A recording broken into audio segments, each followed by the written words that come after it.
Okay guys, तो welcome again to the next lecture जो हम पढ़ने वाले हैं आज। Hope you all guys doing well. So अब सोच रहे हो कि इतनी एनर्जेटिक क्यों है मैं। आपको क्या पता, मैं तो शायद वन शॉट ही ले रहा हूँ पूरा। सो पिछले लेक्चर्स में हमने डिस्कस किया था कि स्टैटिक यूएमएल केसेस या स्टैटिक यूएमएल डायग्राम्स हम डिस्कस कर रहे थे। उस पर हमने क्लासेस हायरार्कीज पे आ चुके थे। हायरार्कीज हमने क्या डिस्कस किया था, let me just quickly recap. So specialization हमने डिस्कस किया, जनरलाइजेशन डिस्कस किया। स्पेशलाइजेशन में क्या होता है, मल्टीपल क्लासेस जो थे हमारे एक स्पेशलाइज क्लास में आ रहे थे, this is called specialisation. And generalisation में क्या था, एक क्लास हमारा जनरलाइज हो रहा था अलग अलग क्लासेस में, दिस इज कॉल्ड जनरलाइजेशन। तो नथिंग मोर देन दैट, ये कभी आता भी नहीं है, तो मैं जस्ट समझाना था तो मैंने समझा दिया। नेक्स्ट इज अवर इंपॉर्टेंट बोल सकते हो, so called important topic, aggregation and composition. Aggregation composition is important basically. तो आपको थोड़ा सा प्रॉब्लम होगा, sorry for the your convenience के लिए, प्लीज सॉरी, क्योंकि आई थिंक क्वालिटी इशू हो गई। ये प्रॉपर था कॉपी में, आई थिंक स्कैनिंग में कुछ इशू था। So this is aggregation and this is composition. Okay, so with time इसके स्टार्ट करते हैं हम लोग हमारा थर्ड या fourth lecture, yes, aggregation composition. So what is aggregation? A class can exist independently, उसको बोलते हैं एग्रीगेशन। और अ class which can not exist independently, इसको बोलते हैं composition. Harsh, what does this means? इसका मतलब क्या है? तुमने तो एक लाइन से भी कम में बोल दिया ये चीज। देखो इसका मतलब क्या है, बनाना आप ही को है, कॉन्सेप्ट पर यही है, कॉन्सेप्ट यही है, अब बनाना आपको है। एग्रीगेशन क्या बोलता है, एक क्लास कैन एग्जिस्ट कर सकता है इंडिपेंडेंट, यानी कि हमारे पास दो क्लास है, एक क्लास है टीचर का, एक क्लास है स्टूडेंट का। मैं आपको क्लास बोलूं, आपके दिमाग में वो जाना चाहिए कि क्लास मतलब हर्ष बता रहा है, तो मतलब वो एक बॉक्स बनेगी, इसमें क्लास का नाम होगा, इसमें क्लास के एट्रीब्यूट्स होंगे, दो तीन चार कितने भी एट्रीब्यूट्स हो सकते हैं, इसमें क्लास का ऑपरेशन रहेगा। ये एक क्लास है, तो आपके दिमाग में ये आना चाहिए। हाँ ठीक है, तो एक क्लास है टीचर का, एक क्लास है स्टूडेंट का। ओके, सो क्लास, एक टीचर एक स्टूडेंट का क्लास है। ओके, और एक बात बताओ आप, ये दोनों एग्रीगेशन के साथ रिलेशनशिप में, एग्रीगेशन के साथ रिलेशनशिप में, इसका मतलब क्या हुआ? इसका मतलब ये हुआ कि अगर ये रिलेशनशिप फ्यूचर में टूटता है, तो ये टीचर क्या एग्जिस्ट कर सकता है, कि टीचर सरवाइव कर सकता है एक स्टूडेंट के बिना? ऑब्वियसली कर सकता है। क्या वो स्टूडेंट टीचर के बिना सरवाइव कर सकता है? ऑब्वियसली ऑब्वियसली कर सकता है। तो दिस इज कॉल्ड एग्रीगेशन। अगर वो रिलेशन जो उन दोनों के बीच में है, अगर वो रिलेशन टूटता है, then they both can exist individually, मतलब उसमें कोई इफेक्ट नहीं आएगा। The class which can exist independently is called aggregation. इसको डिनोट करते हैं हॉलो डायमंड से, दिस इज हॉलो डायमंड, इसको हॉलो डायमंड से डिनोट करते हैं। तो आप देख सकते हो इसके साथ एक हॉलो डायमंड लगा हुआ है, यानी कि ये एक एग्रीगेशन क्लास के साथ जुड़ा हुआ है। ठीक है, मैं आजकल के रिलेशनशिप की बात नहीं कर रहा जो टूटने के बाद भी आराम से रह सकते हैं, पर यस, ये रिलेशनशिप एग्जिस्ट कर सकता है, this is called aggregation relationship. Next is composition relationship, जो एग्जिस्ट नहीं कर सकते। एग्जाम्पल, एक पेरेंट एक चाइल्ड के बिना एग्जिस्ट कर सकता है? अगर जैसे ही इसके बीच का रिलेशन टूटा, तो क्या ये पेरेंट कहलाएगा? क्या कोई बिना चाइल्ड का पेरेंट कहलाता है? ओ नहीं। क्या कोई चाइल्ड बिना पेरेंट का चाइल्ड होता है? नहीं। तो एक चाइल्ड बिना पेरेंट के चाइल्ड नहीं कहला सकता, एग्जिस्ट नहीं कर सकता। उसी तरह से एक पेरेंट बिना चाइल्ड के पेरेंट नहीं कहला सकते, एग्जिस्ट नहीं कर सकते।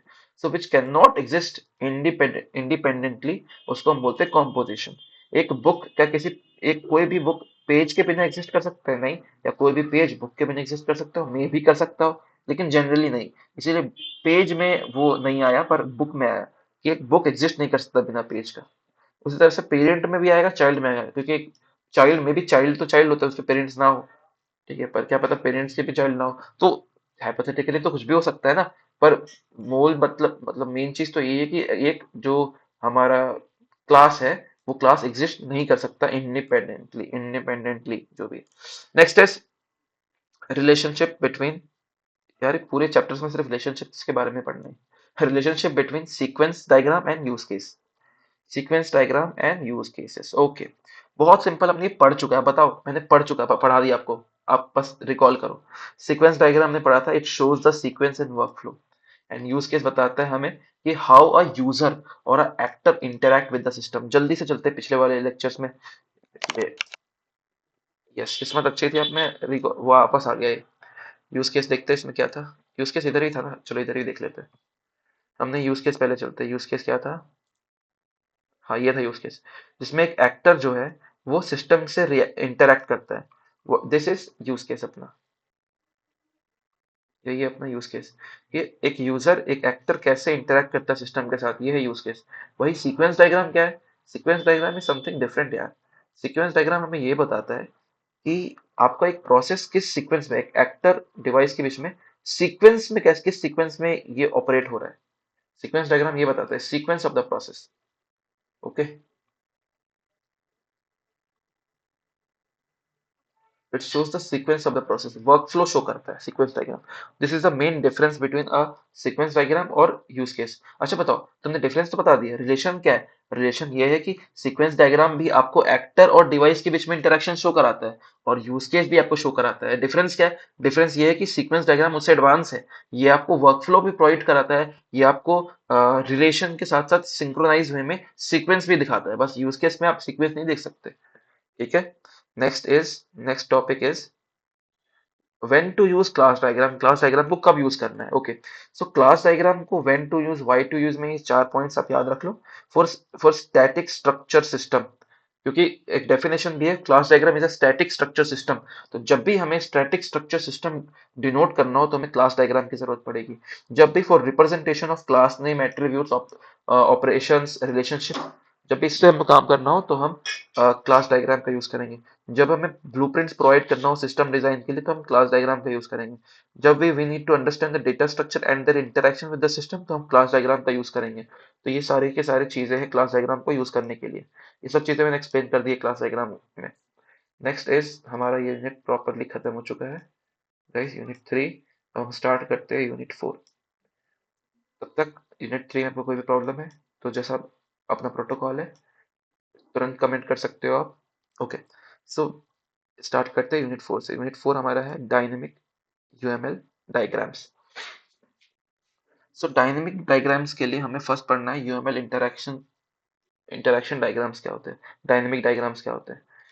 सो इसमें सबसे पहला डायग्राम हमारा डायनेमिक यूएमएल डायग्राम्स में system sequence diagram. System sequence diagram, okay. तो अभी अब तक हमने पढ़ा कि सीक्वेंस डायग्राम पढ़ा है हमने, सिस्टम सीक्वेंस। फिर इसमें सिस्टम क्या है, सीक्वेंस, सिस्टम सीक्वेंस डायग्राम और सिस्टम सीक्वेंस डायग्राम और सिस्टम सीक्वेंस डायग्राम में क्या अंतर है। ओके, सो इसके लिए हम क्या करेंगे, मैक्सिमम टीचर्स क्या बोलते हैं कि सिस्टम सिस्टम सीक्वेंस डायग्राम और जो हमने सीक्वेंस डायग्राम पढ़ा वो दोनों सेम चीज है, पर एक्चुअल में ऐसा नहीं है। ये एक्चुअल में एक तरह से बोल सकते हो सेम चीज है। ये आपके पास एक्टर है, ये आपके पास सिस्टम है, और एक्टर जिस तरह से सिंक्रोनस वे में काम कर रहा है सेम एज सीक्वेंस डायग्राम जैसा काम करता है। बट इसमें मेन डिफरेंस एक ही है सीक्वेंस में कि सिस्टम सीक्वेंस डायग्राम में एक्सटर्नल एक्टर इंटरेक्ट करता है। ये आपका सिस्टम है, मान लो ये आपका सिस्टम है, एक्टर आपका एक्सटर्नल है, ये इंटरेक्ट कर रहा है। लाइक एक्सटर्नल मैं हूँ और ये है गूगल का सर्वर जो कैलिफोर्निया में है, तो मैं अब एक्सटर्नल एक्टर होके गूगल के सर्वर को एक्सेस कर पा रहा हूँ। इस तरह से मेरे जैसे कितने लोग होंगे। तो ये एक सिस्टम सीक्वेंस डायग्राम है जिसमें एक एक्सटर्नल एक्टर यूज कर रहा है। पर वही अगर मैं बात करूं सीक्वेंस डायग्राम की, सीक्वेंस डायग्राम की, तो इसमें विद इन द सिस्टम होता है। यानी कि अगर ये गूगल का सर्वर है तो गूगल के सर्वर का ही कोई बंदा होगा जो उसको एक्सेस कर रहा है, तो इसके लिए जो सीक्वेंस होगा वो डिफरेंट होगा। मैं जो एक्सटर्नल बंदा हूँ, एक्सटर्नल एक्टर हूँ, मेरे लिए डिफरेंट होगा।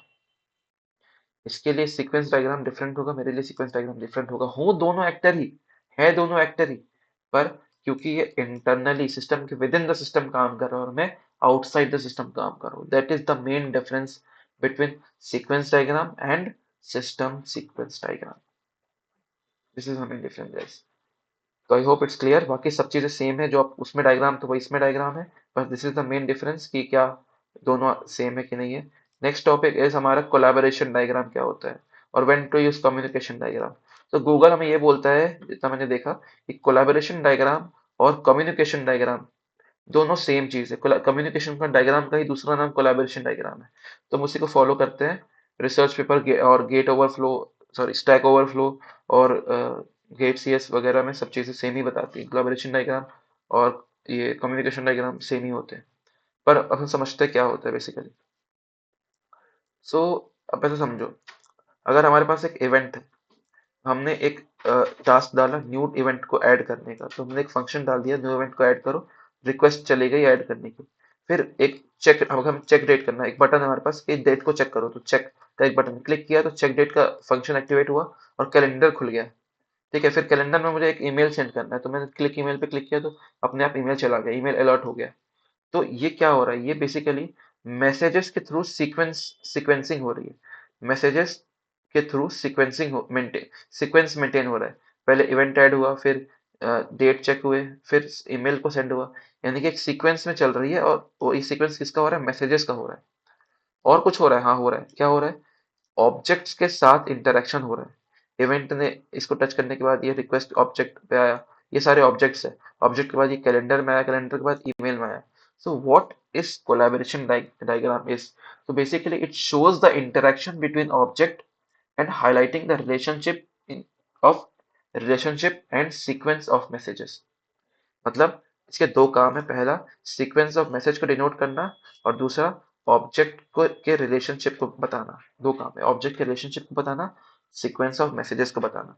जैसे ऑब्जेक्ट वन है, ये मैसेज वन मैसेज टू, ये मैसेज वन टू एक दूसरे से इंटरेक्ट कर रहा है। तो ये सब चीज़ें इंटरेक्शन होना चाहिए मैसेजेस का, और सीक्वेंस से मैसेजेस होना चाहिए। जैसे यहाँ पर एक एक्टर है, ये एक्टर एक ऑब्जेक्ट के साथ मैसेज किया, फिर उसी मैसेज से दूसरे ऑब्जेक्ट के पास गया, ये मैसेज इसके ऑब्जेक्ट इसके पास गया, इसके पास गया, इसके पास गया। तो ऑब्जेक्ट के बीच में कम्युनिकेशन हो रहा है, एक इंटरेक्शन हो रहा है, एक रिलेशनशिप स्टेब्लिश हो रहा है। और रिलेशनशिप में कौन ट्रेवल कर रहा है, मैसेज ट्रेवल कर रहा है, एक सीक्वेंस ऑफ मैसेज ट्रेवल कर रहे हैं। This is called a collaboration diagram और अ कम्युनिकेशन डायग्राम। मीन्स एक एक्टर कम्युनिकेट तो कर ही रहा है, साथ ही साथ देखो एक एक्टर तो कम्युनिकेट कर ही रहा है, साथ ही साथ एक ऑब्जेक्ट का इंटरेक्शन होना मैसेजेस के थ्रू, और सिर्फ मैसेजेस नहीं, सीक्वेंस ऑफ मैसेजेस के थ्रू। इसको हम बोलते हैं कोलैबोरेशन डायग्राम और कम्युनिकेशन डायग्राम। तो ये इसका एक रियल लाइफ एग्जांपल है। आई होप क्लियर, क्या बताया मैंने। Okay, next is state machine diagram या मॉडलिंग। स्टेट मशीन डायग्राम और मॉडलिंग क्या होती है, उससे पहले पैकेज डायग्राम भी कही था। हाँ सॉरी, स्टेट मशीन डायग्राम तो हमने पढ़ लिया ना यार, खुद सोचो ना, स्टेट मशीन डायग्राम तो हमने पढ़ ही लिया था। स्टेट डायग्राम जो इसमें स्टार्ट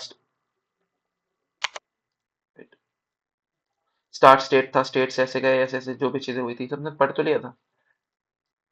चलो फिर से रिकॉल कर देते हैं एक बार। तो यार ऑडियंस रिकॉल कुछ बोलती नहीं तो समझ नहीं आता ना क्या करूँ। चलो ठीक है, रिकॉल कर देते हैं, और किसी को नहीं भूल गया हो तो।